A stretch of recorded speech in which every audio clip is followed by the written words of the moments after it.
ખાનપુરના સીરા ચોકડી નજીક ક્રેટા કારમાંથી વિદેશી દારૂનો જથ્થો ઝડપાયો. ₹7.31 લાખનો મુદ્દામાલ કબજે. બાકોર પોલીસે પીછો કરી રોડની સાઈડમાં મૂકેલી ક્રેટા કારમાંથી 1176 બોટલો ટીન ઝડપી પાડ્યા. પંચમહાલ ગોધરા રેન્જના નાયબ પોલીસ મહાનિરીક્ષક શ્રીમતી વિધિ ચૌધરી, મહીસાગર જિલ્લા પોલીસ અધિક્ષક શ્રી સફીન હસન તથા સંતરામપુર વિભાગના નાયબ પોલીસ અધિક્ષક શ્રી જીએલ ચૌધરીની સૂચના અને માર્ગદર્શન હેઠળ વિદેશી દારૂની હેરાફેરી કરતા ઈસમો સામે કાર્યવાહી હાથ ધરવામાં આવી રહી છે.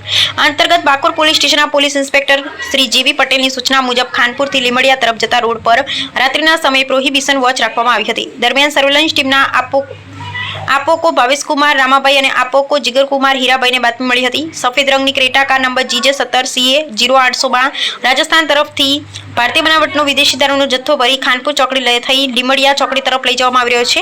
બાતમીના આધારે પોલીસે ખાનપુરથી લીમડિયા તરફ જતા રોડ પર રાત્રિના આશરે 3:45 વાગ્યાના સુમારે વોચ ગોઠવી હતી.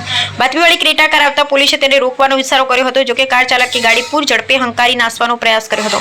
પોલીસે તેનો પીછો કરતા ખાનપુરના સીરા ચોકડી નજીક કાર રોડની સાઈડમાં ઉતારી મૂકી ચાલક સહિત 2 ઇસમો નાસી છૂટ્યા હતા. પોલીસે કારની તપાસ કરતા તેમાંથી ભારતીય બનાવટના વિદેશી દારૂની બોટલો, બિયરના ટીન તથા પ્લાસ્ટિકના ક્વાર્ટર્સ મળી કુલ 1176 નંગ જપ્ત કર્યા હતા. બાકોર પોલીસે રાત્રિના સમય સતત દાફી વિદેશી દારૂની હેરાફેરીનો મોટો જથ્થો ઝડપી પાડતા સમગ્ર કામગીરીને સફળતા મળી છે.